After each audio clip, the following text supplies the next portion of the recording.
Selamat pagi Bapak Ibu Saudara-saudari yang terkasih di dalam Kristus. Mari bersama-sama kita menundukkan kepala kita dan kita memohon pimpinan Tuhan.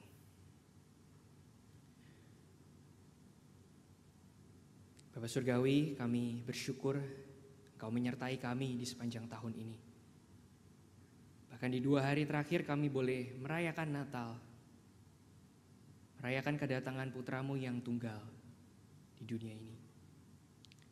Bapak, sebentar kami akan mendengar firman-Mu. Tapi kami juga sadar bahwa telinga kami sulit untuk terbuka. Dan hati kami sulit untuk menerima Engkau. Oleh karena itu kiranya Roh Kudus yang diam di dalam diri kami boleh menolong kami.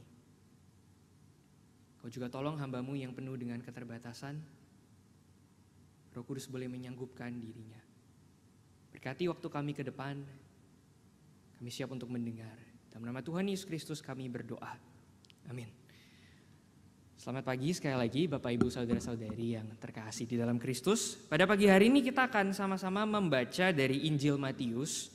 Saya mengajak kita untuk membuka Injil Matius, pasal yang kedua, ayat yang pertama hingga ayat yang ke-8. Jadi tema kita pada pagi hari ini adalah Let Christmas Change You. Tentu kita semua punya harapan di tengah-tengah Natal yang kita alami, ada sebuah perubahan yang terjadi di dalam hidup kita. Saya akan membacakan Matius 2 ayat yang pertama hingga ayat yang ke-8.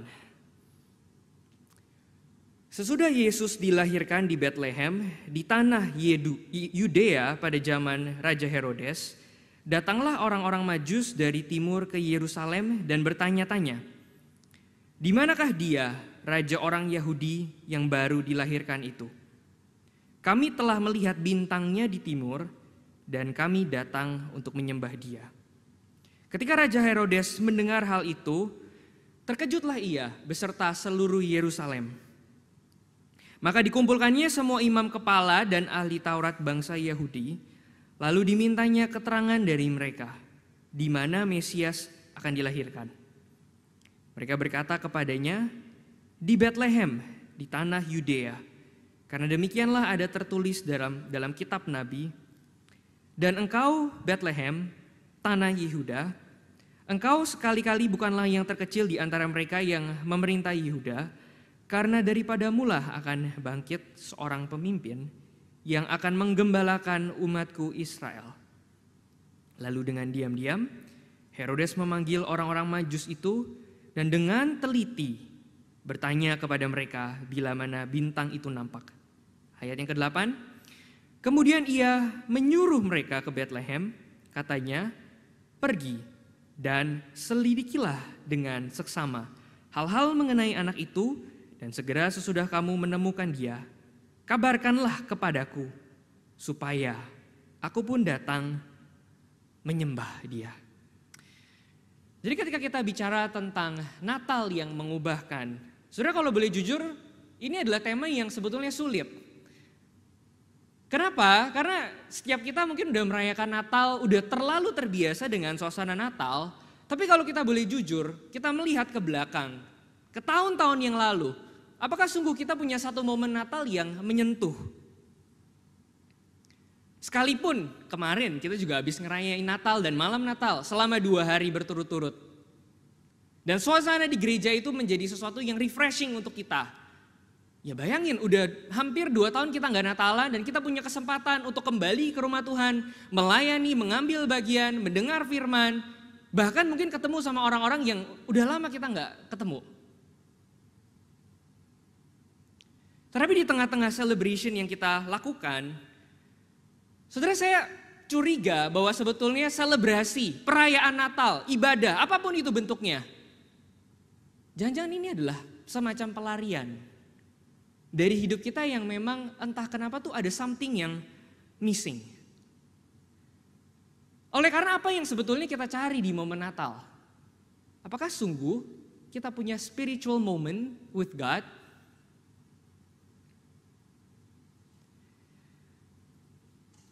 Saudara, beberapa waktu yang lalu saya membaca sebuah majalah The New Yorker yang ditulis oleh, dan di dalam salah satu majalah, di dalam salah satu bagian di majalah itu seorang kontributor namanya Anthony Lane.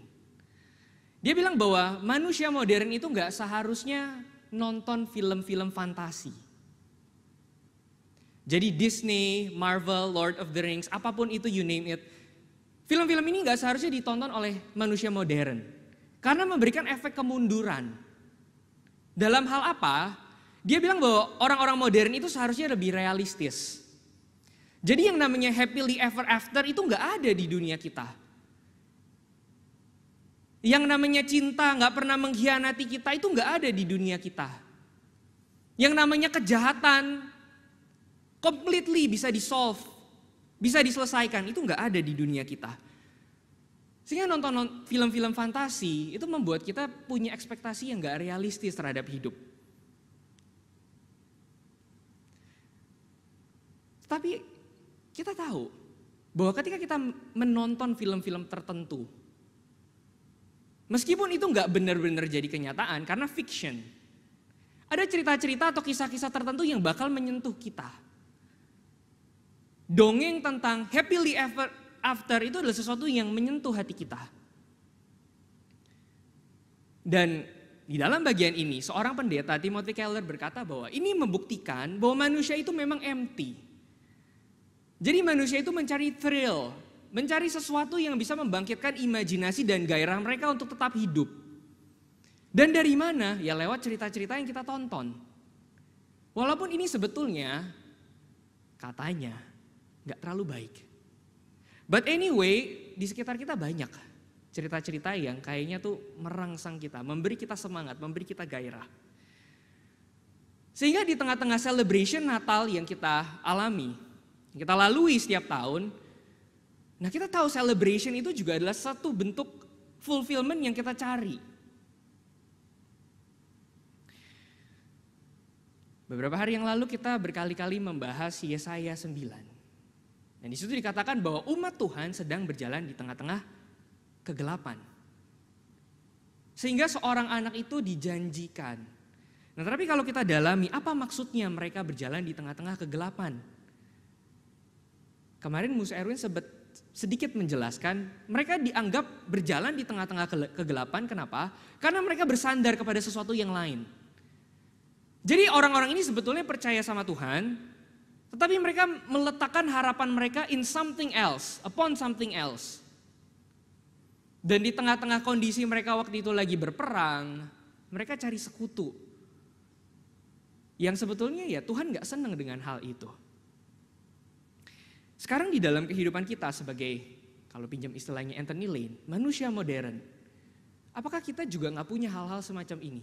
Sesuatu yang kepadanya itu kita looking forward. Sesuatu yang kepadanya kita meletakkan harapan kita.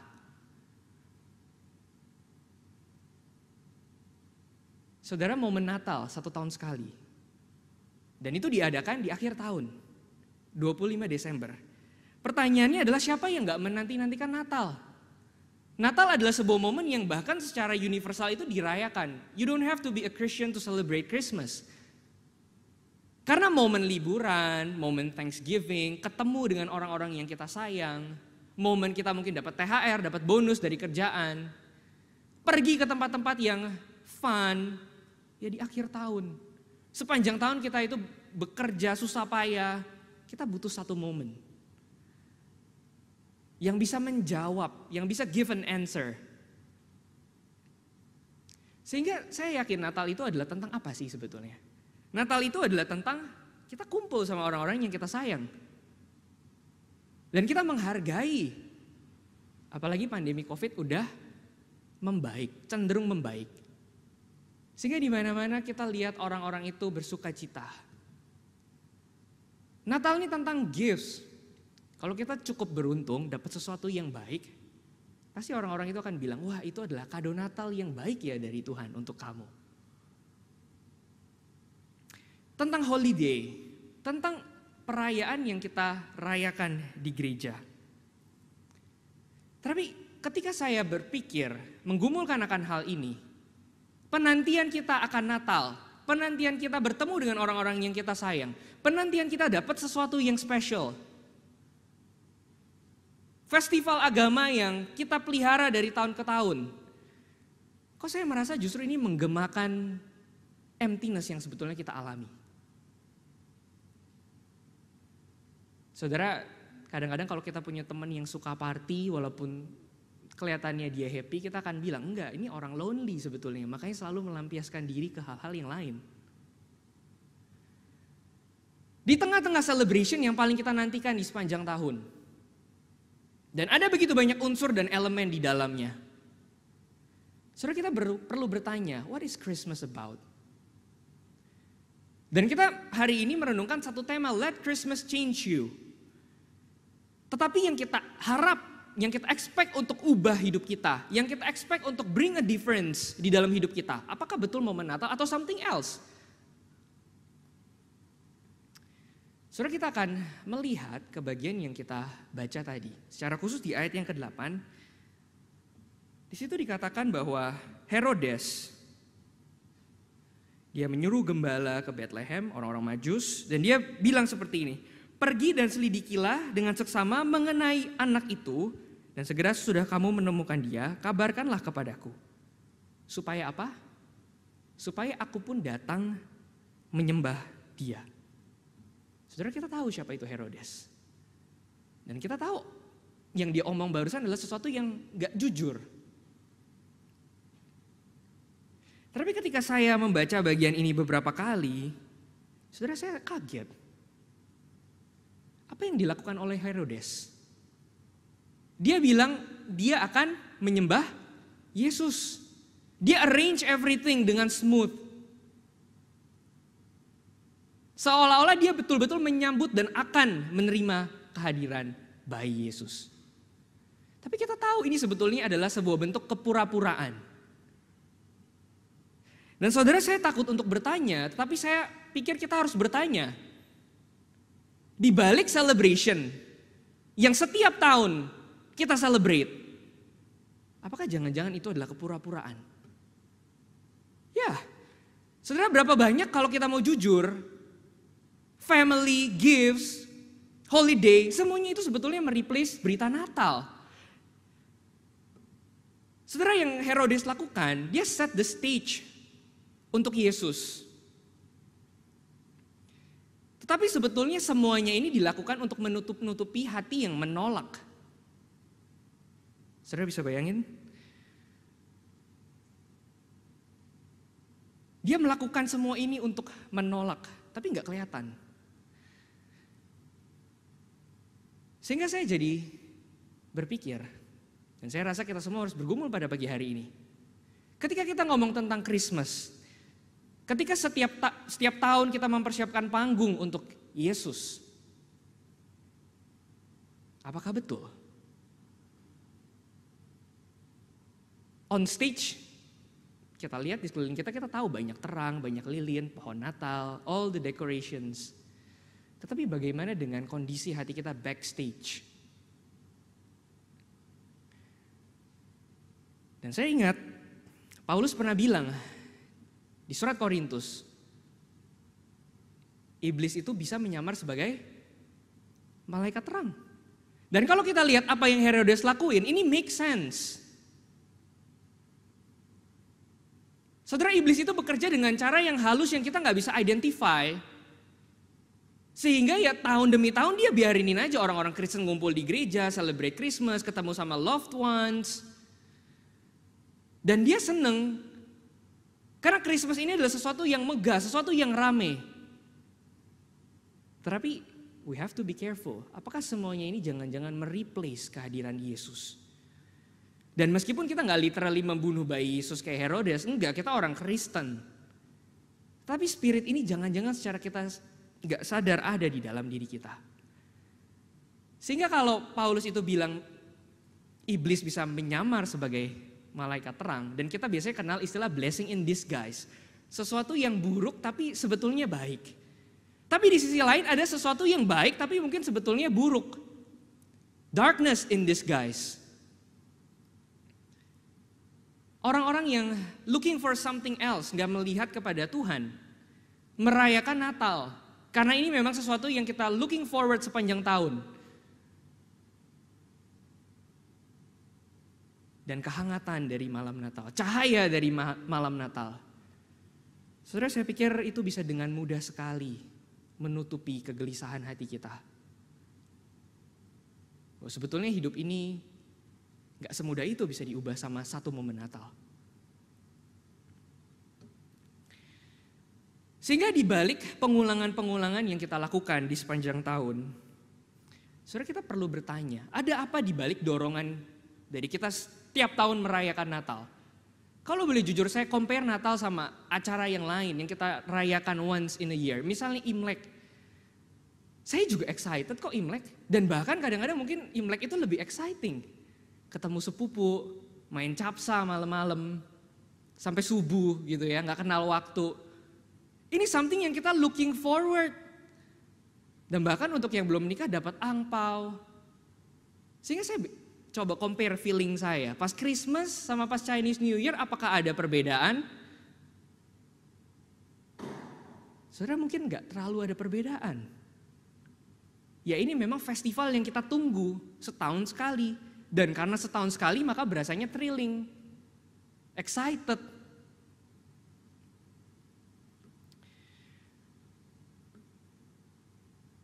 Dua tahun yang lalu, sebelum pandemi, saya punya satu kesempatan untuk merayakan Natal sama teman-teman dekat. Jadi waktu itu saya masih tinggal di seminari, sehingga nggak selalu bisa setiap minggu balik ketemu teman. Jadi kami udah hampir nggak ketemuan cukup lama. Terus momen Natal kami ngumpul di salah satu tempat, di salah satu apartemen teman gitu. Dan apa yang kita lakukan? Kita masak. Jadi ada seorang teman yang jago masak, dia masak babi panggang. Saya masih bisa bayangin sensasinya, it's really nice, very crispy gitu ya. Dan malam itu kita duduk semeja berenam, kita ngobrol, catch up, cerita tentang hidup, bagaimana pengalaman sepanjang tahun, bicara tentang karir, bicara tentang keluarga, bicara tentang cinta, sambil minum teh anget. Dan saya menikmati momen itu, tipikal. Setiap kita punya momen-momen kayak gini pas Natal. Tapi biasanya momen ini berlalu dengan cepat. Karena sesuatu yang kita enjoy itu memang berlalu dengan cepat, ya kan? Lalu ketika saya nyetir pulang gitu ya, saudara, jujur di mobil saya merasa, is this Christmas? Kenapa cepat banget berlalunya? Kenapa momen yang kayaknya tuh I'm looking forward untuk ngumpul sama mereka, ternyata setelah pulang nyetir sendirian ke rumah itu gone. Menguap begitu aja. Sehingga kita tahu di momen Natal yang seharusnya hangat. Seharusnya ada api unggun. Dan itu simbol dari kebersamaan, itu simbol dari hadiah. Itu simbol dari kita bertemu dengan orang-orang yang kita kasihi. Simbol dari kita makan-makan bareng. Saudara, tapi api unggun itu ternyata cepat padam.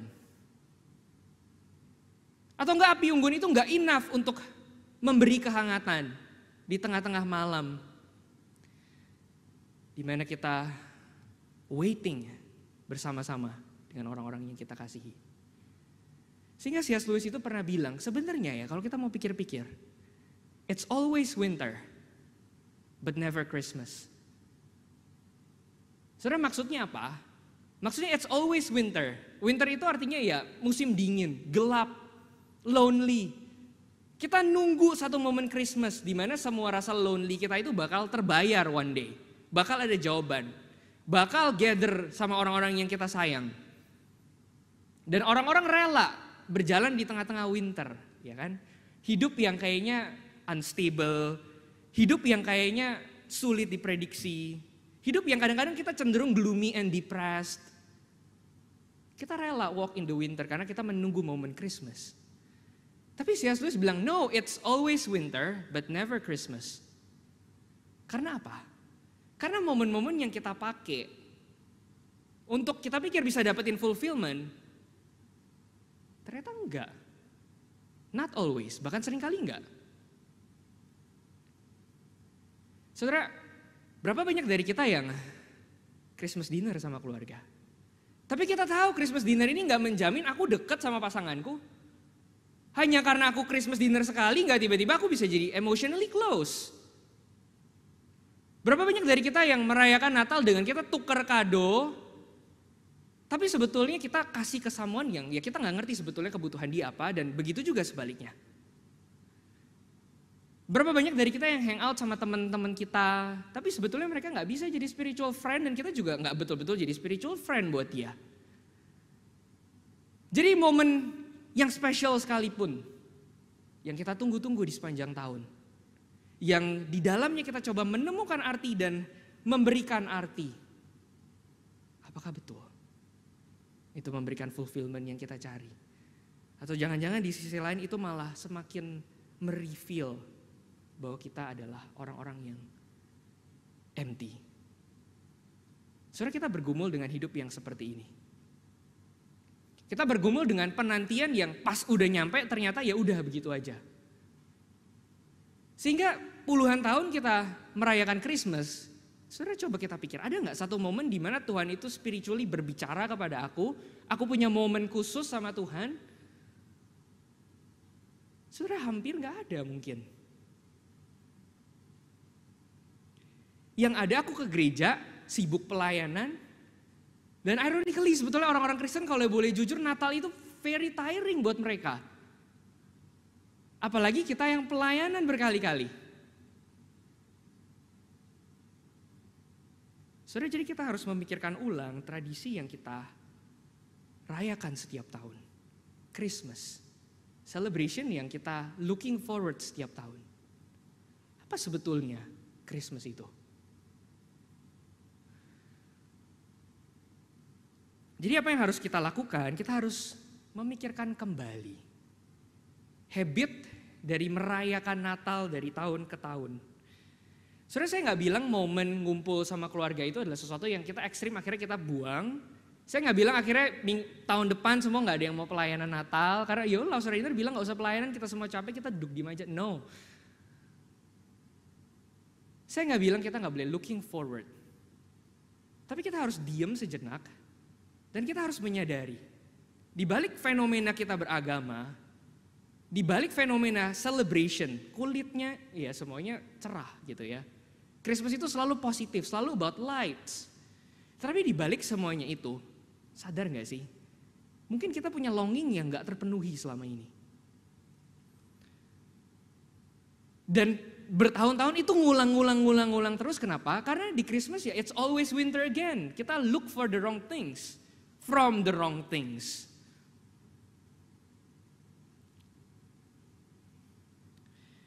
Is it really Christmas? Atau apakah ini mungkin adalah sebuah pelarian kita dari hidup yang membingungkan? Saudara, kita nggak sama kayak orang-orang Israel waktu itu yang berada di pembuangan. Kita nggak sama dengan orang-orang Israel yang waktu itu yang harus mungkin meninggalkan Tuhan, cari bantuan dari orang lain.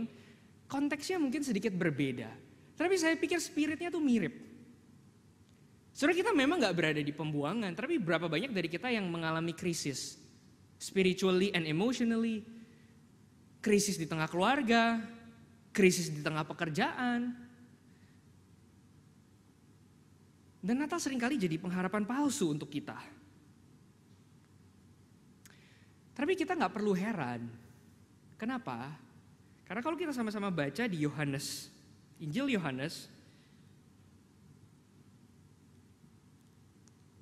pasal yang ketiga, ayat yang ke-20 hingga ayat yang ke-21. Di situ dikatakan, barang siapa berbuat jahat, membenci terang dan tidak datang kepada terang itu, supaya perbuatan-perbuatannya yang jahat itu tidak nampak. Tetapi barang siapa melakukan yang benar, ia datang kepada terang supaya menjadi nyata bahwa perbuatan-perbuatannya dilakukan dalam Allah. Saudara, kalau kita baca Injil Yohanes, di situ dikatakan berkali-kali, Tuhan itu datang kepada milik kepunyaannya tapi dia ditolak. Dan kenapa kita menolak? Kenapa umat kepunyaannya itu menolak dia? Karena kita gak berani deket-deket sama Tuhan. Dan di situ dikatakan di ayat yang ke-20, kita gak datang ke terang itu karena kenapa? Karena kalau kita deket-deket sama terang itu, semua yang ada di dalam diri kita yang selama ini hidden menjadi nampak. Sisi kita yang sebetul-betulnya itu menjadi nampak. Dan kita nggak nyaman dengan kondisi seperti ini. Bahkan di tengah-tengah Christmas sekalipun. Saudara, saya punya satu pertanyaan. Apa bedanya memberi nasihat, pergi ke seseorang yang kita percaya, kita minta nasihat gitu ya. Apa bedanya memberi nasihat sama konseling? Ada beda nggak? Memberi nasihat sama konseling. Saudara, kalau kita realize, biasanya memberi nasihat itu praktikal, cepet. Misalnya lagi marah, suka marah-marah, kalau minta nasihat orang akan bilang, udah lu jangan marah-marah, terus cari ayat Alkitab. Paulus bilang kalau marah gak boleh sampai matahari terbenam, nanti dosa. Ya kan? Itu namanya advice giving, memberikan nasihat.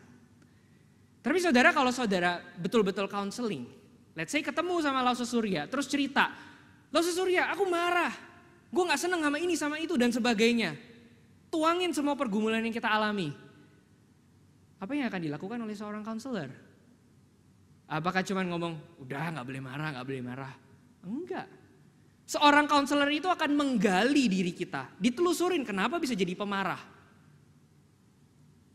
Dan biasanya kalau ditelusurin, semua masalah-masalah kejiwaan kita, entah itu suka marah, gampang depresi, gak setia, gak jujur, semuanya itu punya akarnya. Dan akarnya ini biasanya adalah traumatic experience. Misalnya seseorang jadi pemarah, kenapa? Karena dulu papanya abusive. Karena dulu dia ditinggal, orang tuanya bercerai, pernah ditipu dan sebagainya. Jadi kalau kita bilang ke orang itu, udah gak boleh marah, kita cuma scratch the surface doang. Itu namanya advice giving. Kita gak betul-betul menyentuh titik sensitifnya. Walaupun titik sensitif itu memang kalau disentuh kadang-kadang sakit. Jadi orang itu berusaha untuk hide, orang itu defensif. Tapi kita tahu kalau bagian itu gak diterangi, gak akan ada perubahan. Sebentar mungkin bisa berubah, tapi itu masih bercokol di dalam jiwanya.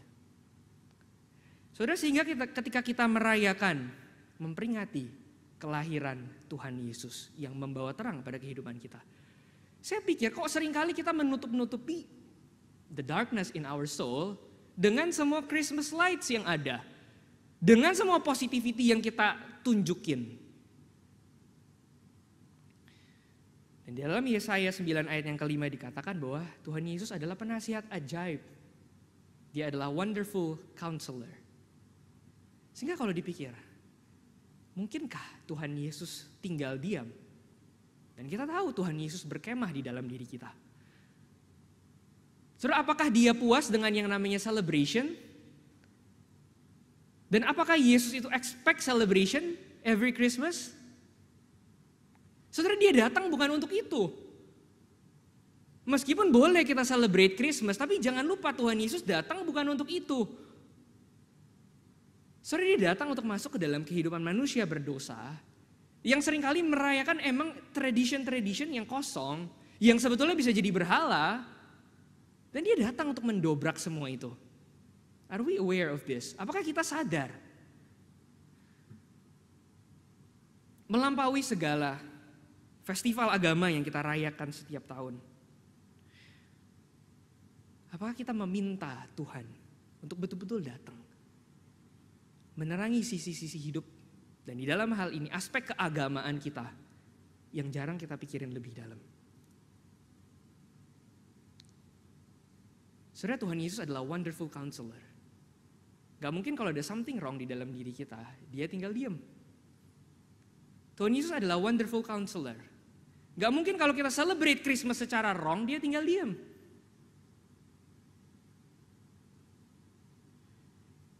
Sehingga kalau kita lihat sekali lagi ke ayat yang tadi sama-sama kita baca, apa yang dilakukan oleh Herodes? Saudara, ini gak ketebak. Ini adalah sesuatu yang hidden di dalam diri kita. Tapi justru Yesus memang masuk untuk menyelidiki hal-hal yang hidden, yang gak pernah bisa di-solve sama agama, yang gak pernah bisa di-solve sama yang namanya ritual, yang gak pernah bisa selesai kalau kita berharap sama pasangan kita, sama anak kita, sama pekerjaan kita. Karena kita gagal merayakan Natal. Saya percaya untuk itulah dia datang. Tapi saudara, kita harus pikir, ketika kita menerima Yesus secara sungguh-sungguh, is it gonna be easy? Tahun demi tahun, it's always winter and winter and winter again. Karena kita melihat kepada sesuatu yang salah. Sehingga apa yang perlu kita lakukan? Kita udah ngerayain Natal kemarin dan 2 hari yang lalu. Saudara, apakah Natal yang kemarin itu fulfilling? Apakah Natal yang kemarin itu memberikan satisfaction? Berapa banyak dari kita yang boleh jawab di dalam hati sendiri ya, sebetulnya lelah. Berapa banyak di antara kita yang sebetulnya kalau boleh jujur ngerasa ya udah it's another Christmas, which is sebetulnya it's a winter, it's not a Christmas. Karena nggak ada yang berubah kok. Yang berubah ya tahun lalu masih online, sekarang onsite. Sehingga kita harus ingat, Christmas, berita Natal, ini sebetulnya bicara tentang bukan kita yang sibuk melayani Tuhan Yesus, tapi Tuhan Yesus yang datang untuk melayani kita. Jadi sepanjang perjanjian lama, terus ada masa silent, 300-400 tahun, Tuhan gak pernah berbicara. Lalu tiba-tiba seorang anak lahir untuk kita. Tuhan yang membuka diri kepada kita supaya kita bisa membuka diri kepada Tuhan. Saudara, apakah kita merasakan Tuhan itu melayani kita di tengah-tengah Natal? Apakah kita ingat Tuhan itu datang untuk melayani kita? Tapi kita gak pernah sampai ke titik ini. Karena kita sibuk dan sibuk dan sibuk. Kita set the stage for Jesus. Saudara, kita minta sahabat, kita berkumpul sama sahabat di setiap Natal. Kita expect gift yang paling baik. Tanpa menyadari pemberian itu udah diberikan ke kita. Tanpa menyadari sahabat itu sudah diberikan kepada kita. Sehingga kita harus ingat yang pertama, Natal boleh kita melayani, tapi jangan lupa kita juga perlu dilayani oleh Kristus. Apa maksudnya dilayani oleh Kristus? Maksudnya gak apa-apa kita boleh datang ke Tuhan Yesus. Kita boleh jujur, kita bilang, Tuhan 1 tahun ini penuh dengan disappointment. Orang yang aku sayang gak mengerti aku gak tahu aku harus cerita ke siapa lagi. Banyak masalah yang aku gak bisa ungkapin. Saudara, pernahkah kita menyadari Tuhan mau melayani kita? Tuhan mau mendengarkan kita. Saudara, ini bukan hubungan yang formal sehingga seringkali ya kita rayain dalam bentuk celebration. Ini bentuk openness. Tuhan membuka diri kepada kita supaya kita bisa membuka diri kepada Tuhan. Sehingga saya pikir di Natal yang setiap tahun kita celebrate dengan celebration, mungkin sebetulnya yang Tuhan butuhkan itu bukan celebration, tapi kejujuran. Saudara, apa yang dilakukan oleh Herodes? Dishonesty, dia gak jujur. Dia gak jujur.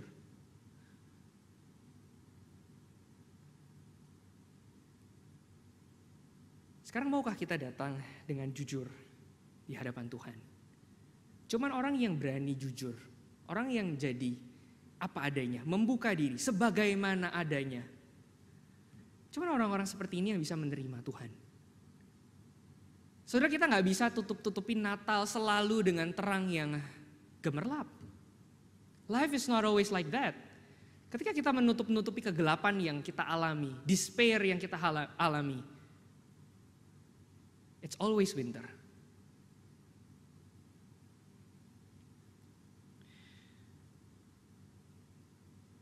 Sehingga kita udah merayakan Natal kemarin dan 2 hari yang lalu. Dan sekarang H+1 dari Christmas.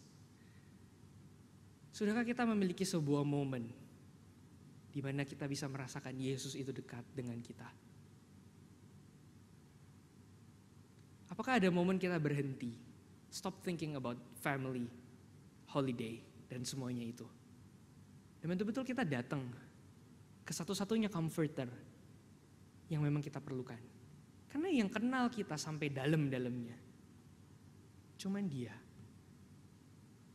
no family, no gifts, no holiday will ever be able to give an answer. Di tengah-tengah akhir tahun, kita harus ingat satu message ini. Saudara, kalau kita pikir, saya akan tutup dengan satu hal. Kita melihat ke dalam kehidupan Maria. Kita pikir Maria ini adalah orang yang punya privilege. Setuju gak? Kenapa? Karena dari semua orang, entah kenapa, yang mengandung bayi Yesus adalah dia. Selama 9 bulan, dia membawa bayi Yesus di rahimnya. Dan kita pikir ini adalah sebuah berkat. Gak semua orang bisa mengalami itu. Ini adalah sebuah privilege. Saudara, mungkin kita gak melakukan apa yang dilakukan oleh Maria. Dan kita tahu yang dilakukan oleh Maria adalah sesuatu yang brave.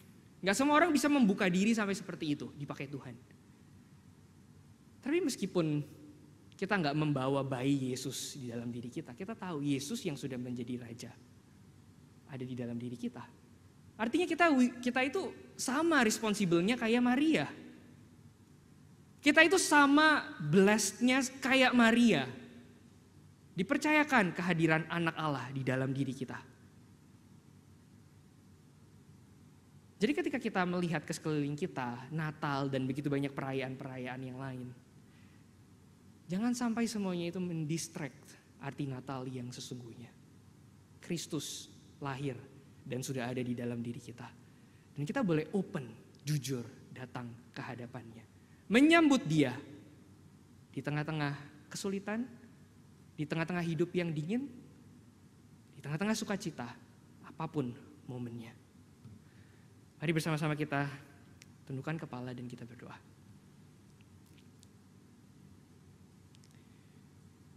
Bapak, terima kasih Engkau mengingatkan kami pada pagi hari ini. Seringkali kami mereplace arti Natal dengan hal-hal yang ada di sekitar kami. Tidak jarang kami menjadi kecewa karena kami expect orang-orang yang kami sayangi. Kami expect liburan yang kami nikmati. Kami expect hadiah yang akan kami terima. Kami expect semuanya itu bisa memberikan kami fulfillment.